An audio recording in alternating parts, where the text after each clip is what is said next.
આભાર પ્રતિપાલ.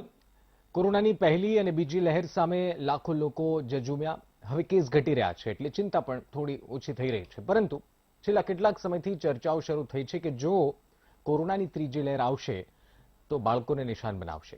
સ્વાભાવિક છે કે આવી વાતોથી માતા પિતા ચિંતાગ્રસ્ત બને. આવા સમયે કેન્દ્રીય આરોગ્ય મંત્રાલય અંતર્ગત આવતા ડાયરેક્ટર જનરલ ઓફ હેલ્થ સર્વિસે બાળકો માટે એક ગાઈડલાઈન બહાર આપી છે, જેમાં બાળકોને કોરોનાનું સંક્રમણ થાય તો રેમડેસિવિર ઇન્જેક્શન ના આપવા, સીટી સ્કેન રિપોર્ટ મુજબ ખૂબ જરૂરી હોય તો જ કરાવવા, તેમજ કયા સમયે હોસ્પિટલમાં દાખલ થવાથી લઈને માસ્ક પહેરવા અંગેનો ઉલ્લેખ કરવામાં આવ્યો છે.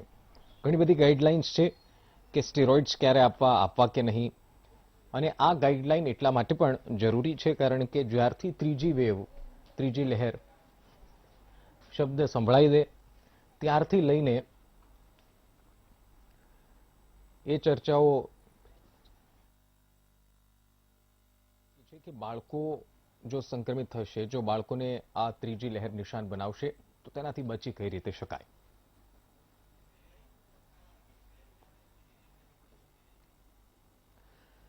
વધુ માહિતી મેળવી આપણે વધુ જાણવાનો પ્રયાસ કરીએ કે શું ધ્યાન રાખવું, શું ન ધ્યાન રાખવું. ચર્ચા કરવા માટે આજે આપણી સાથે જોડાય છે ચાઇલ્ડ સ્પેશિયાલિસ્ટ ડોક્ટર શ્રુતિ દેસાઈ. શ્રુતિબેન, સ્વાગત છે વીટીવીમાં આપનું.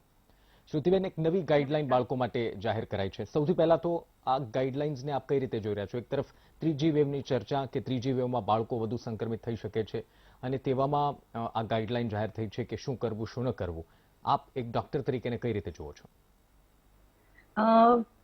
કોવિડ-19ની ત્રીજી લહેરની બહુ આપણને સાંભળવા મળે છે.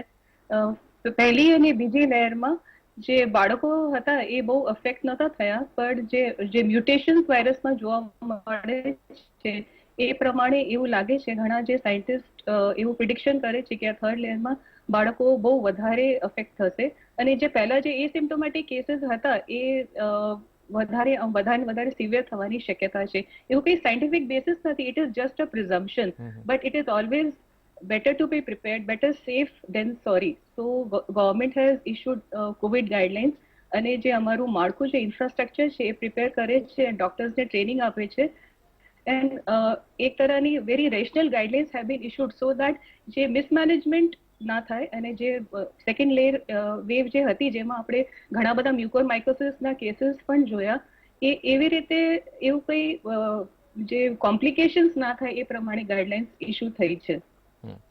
શ્રુતિબેન, અમુક ગાઈડલાઇન્સમાં બહુ રેશનલ અને સરસ ગાઈડલાઇન્સ છે. ઓકે, રેમડેસિવિરના ઉપયોગ, સ્ટેરોઇડના ઉપયોગ વિશે આ ગાઈડલાઇનમાં કેટલીક બાબતો જણાવવામાં આવી છે કે ક્યારે એનો ઉપયોગ કરવો જોઈએ અથવા તો ક્યારે ન કરવો જોઈએ. આપણે બીજી લહેરમાં પણ જોયું છે કે સ્ટેરોઇડ્સ લેવાથી એ દર્દી તો સાજો થાય છે, પરંતુ કેટલાક કેસીસમાં એના કોમ્પ્લિકેશન્સ પણ વધે છે. હવે ત્રીજી લહેરની જ્યારે આપણે વાત કરી રહ્યા હોય, બાળકોને અસર કરે છે, તો આ જે ગાઈડલાઈન આપવામાં આવી છે રેમડેસિવિરને સ્પેસિફિકલી સ્ટેરોઇડ્સ વિશે, આપ કઈ રીતે જુઓ છો? જો બાળક સંક્રમિત થાય છે તો કઈ રીતે એની સારવાર કરવી કુશળ રહેશે? જે નવી ગાઈડલાઇન્સ છે એમાં રેમડેસિવિરનો યુઝ તદ્દન ના પાડવામાં આવી છે for paediatric use in paediatric age group. Viral infection, so generally antiviral treatment is not required. It is just a supportive management. જે બાળકોમાં જે ઇન્ફેક્શન થતું હોય છે મોટા ભાગે એસિમ્પ્ટોમેટિક એન્ડ માઇલ્ડ થતું હોય છે, which recovers on its own. And જે ચેન્જીસ, જે કોવિડમાં કોમ્પ્લિકેશન્સ આપણે જોઈએ છે, that is more because of immunomodulation, where remdesivir does not work. એમાં steroids are more effective. So આ ગાઈડલાઇન્સમાં રેમડેસિવિરને કોવિડ ટ્રીટમેન્ટ ગાઈડલાઇન્સમાં તદ્દન કાઢી નાખવામાં આવ્યું છે. શ્રુતિબેન, ચોમાસાનો સમય છે, વરસાદની આગાહી પણ થઈ ચૂકી છે અને વિધિવત ચોમાસું પણ આવી ગયું છે. આપણે સૌ જાણીએ છીએ પાણીજન્ય રોગો ચોમાસામાં ખૂબ વધે છે, બાળકો પર વધુ અસર જોવા મળતી હોય છે. તેવામાં ત્રીજી વેવમાં હજી 2-3 મહિનાનો સમય લાગી શકે છે જો આવવાની છે તો. આવા સમય પડકાર એક ડોક્ટર તરીકે આપ શું જોવો છો એક ચાઇલ્ડની, એક બાળકની ટ્રીટમેન્ટ કરવા માટે?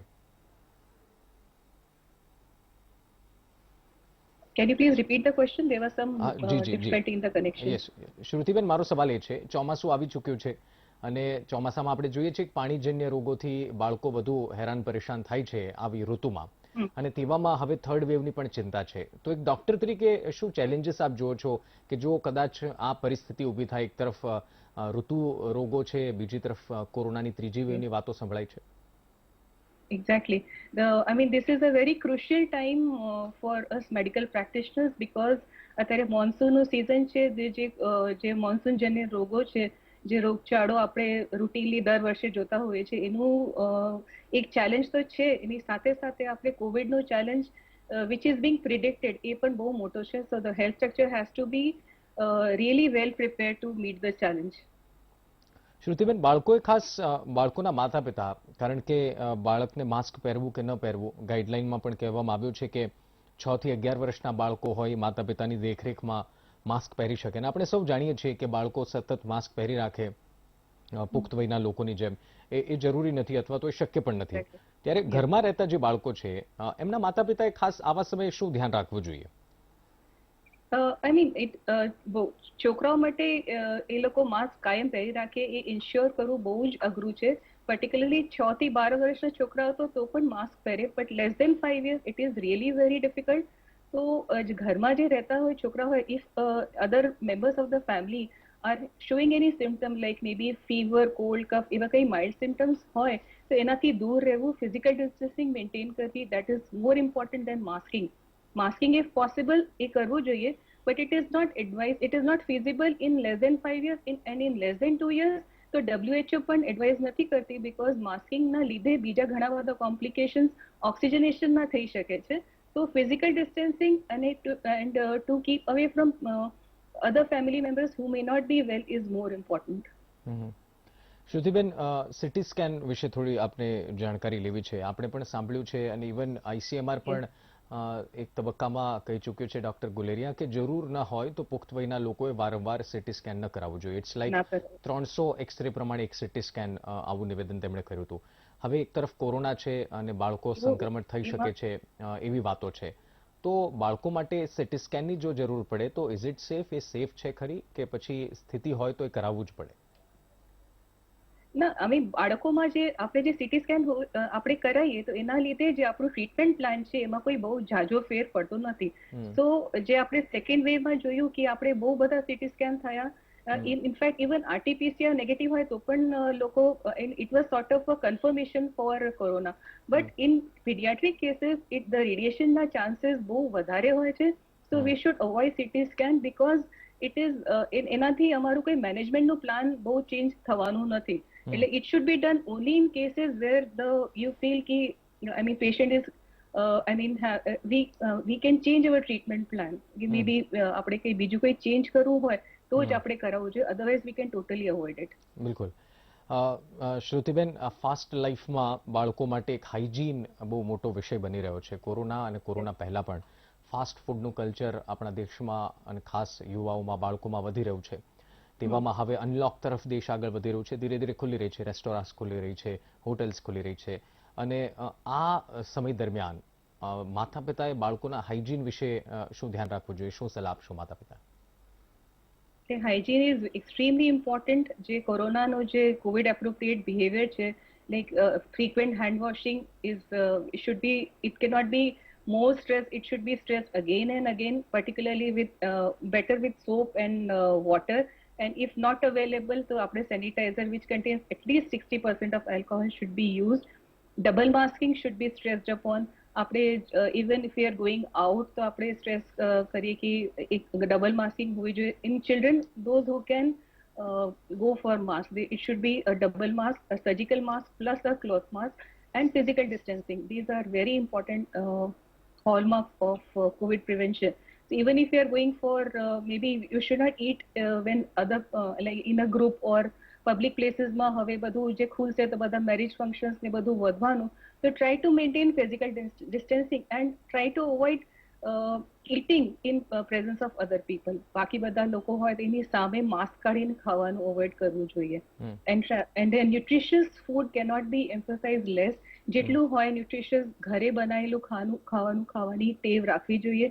અને સપ્લિમેન્ટ્સમાં વિટામિન D, વિટામિન C એ બધું I mean that should be the hallmark, and lots of જેટલું બને એટલું પ્રવાહી એ લેવું જોઈએ. બીજી એક ચિંતાનો વિષય આપણા દેશમાં ચર્ચાનો એક વિષય એ પણ રહ્યો છે કે સરકાર પણ કહે છે અને વિશ્વ આખામાં આપણે ભૂતકાળ પણ જોયો છે, પછી એ વાત સ્મોલ પોક્સની હોય કે પછી વાત પોલિયોની હોય, વેક્સિનેશન જે દેશમાં વધુ થયું છે એ તમામ દેશો આ બધી બીમારીઓથી બચી શક્યા છે. આપણે વેક્સિનેશન કાર્યક્રમ પૂરજોશમાં ચાલી રહ્યો છે, પરંતુ જે બાળકો માટેની વેક્સિન વિશે ચર્ચાઓ નથી અથવા તો કોઈ એવી વેક્સિન આવી નથી, સ્ટડી ચાલી રહ્યા છે. આવા સમયમાં જ્યારે બધા પુખ્ત વયના લોકો વેક્સિન લે છે અને બાળકોને વેક્સિન નથી મળતી, તો કેવા પ્રકારની સિચ્યુએશન રાઇઝ થઈ શકે? શું બાળકો સેફ રહી શકે માતા પિતા વેક્સિન લઈ લે તો? હા, આપણી અત્યારની સિચ્યુએશન છે કે બાળકો માટે વેક્સિન નથી, they are still under clinical trials. યુએસમાં ફાઇઝરની વેક્સિનેશન શરૂ થઈ ગઈ છે, but that is for 12 to 15 age group. Still less than 12 યર્સમાં તો વેક્સિનેશન નથી. તો જે બચ્ચાઓ છે મોટાભાગે એમને ઇન્ફેક્શન એડલ્ટ્સથી લાગતું હોય છે. તો if the adults are vaccinated, so we can જે ચિલ્ડ્રનમાં infection we can control. So if we give emphasis to adult vaccination, એ આપણે વધારે કરીએ તો આપણે we can bring down the and increase the herd immunity, then we can bring down the chances of the pediatric infection also. શ્રુતિબેન, એક સવાલ એ પણ છે કે જ્યારે આપણે વેક્સિનેશનની વાત કરતા હોય, જ્યારે આપણે હર્ડ ઇમ્યુનિટી અથવા તો એક નોર્મલ ઇમ્યુનિટીની વાત કરતા હોય, બાળકોમાં ઇમ્યુનિટી કેટલી છે અથવા તો ઇમ્યુન છે કે નહીં, શું એની માટે રૂટીન ટાઈમમાં ચેકઅપ કરાવવા જરૂરી છે? કારણ કે જેમ આપે કીધું એમ કે સેકન્ડ વેવમાં પણ આપણે જોયું છે કે આરટીપીસીઆર નેગેટિવ હોવા છતાં કન્ફર્મેશન માટે લોકો સીટી સ્કેન કરાવતા હતા, અને કદાચ એવી પેનિકવાળી સિચ્યુએશન થાય તો શક્ય બને કે માતા પિતા પણ એ તરફ ન વળે. એની માટે આપ શું સજેસ્ટ કરો છો? રૂટીન ચેકઅપ બાળકોનું કરાવવું જોઈએ કે ઘરમાં જો ધ્યાન રાખીએ, ઘરમાં રહીએ તો પણ કોઈ ચેકઅપની જરૂર નથી? એવા કઈ રૂટીન ચેકઅપની જરૂર નથી. તમારું બાળક નોર્મલ ગ્રો થતું હોય, એનું જે ગ્રોથ પેરામીટર્સ છે એ બધી નોર્મલ લિમિટ્સ છે, એનું ડેવલપમેન્ટ નોર્મલ છે, એ વારંવાર માંદો નથી પડતો, ફીવર નથી થતો, so that means the child's immunity is okay. So we don't need to go for routine checkups. Okay, Shrutiben, બાળક જે સામાન્ય રીતે બાકી બધો કે વારંવાર માંદો ના પડતો હોય તો ઇટ ઇટસેલ્ફ સજેસ્ટ કે બાળકની ઇમ્યુનિટી બરાબર છે.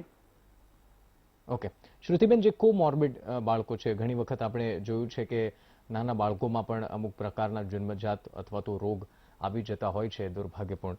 આવા બાળકોના માતા પિતાએ ખાસ આવા સમયમાં શું ધ્યાન રાખવું જોઈએ? કારણ કે જે નોર્મલ છે એમની ઇમ્યુનિટી સિસ્ટમ અથવા તો આપ કહી રહ્યા છો કે ગ્રો થઈ રહ્યું છે, ઠીક છે, તો રૂટીન ચેકઅપની જરૂર નથી, પણ જે કોમોર્બિડ છે, જેમને અસ્થમા જેવી બીમારી છે જે બાળકોમાં, એવા બાળકોના માતા પિતાએ શું કરવું જોઈએ, શું ધ્યાન રાખવું જોઈએ?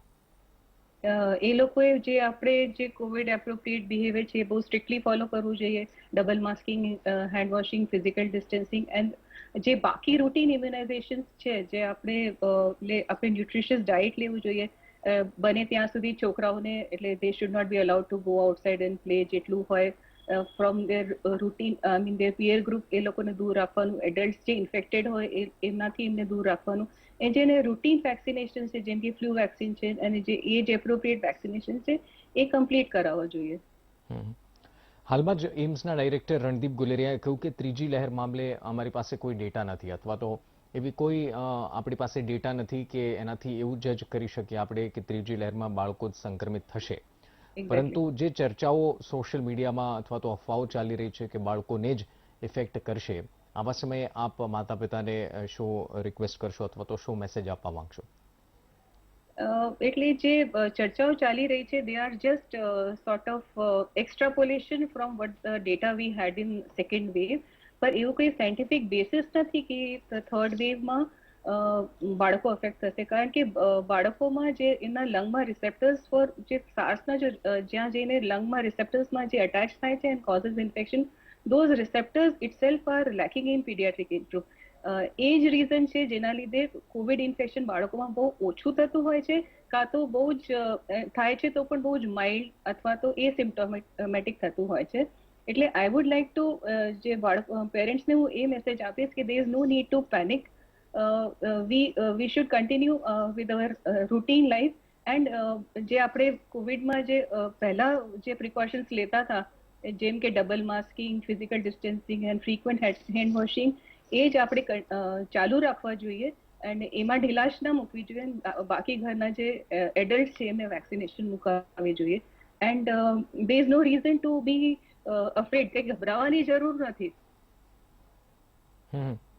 ધન્યવાદ શ્રુતિબેન, અમારી સાથે જોડાવા બદલ. આપ અમારી સાથે જોડાયા અને અમારા દર્શકોને માર્ગદર્શન આપ્યું એ બદલ આપનો ખૂબ ખૂબ ધન્યવાદ.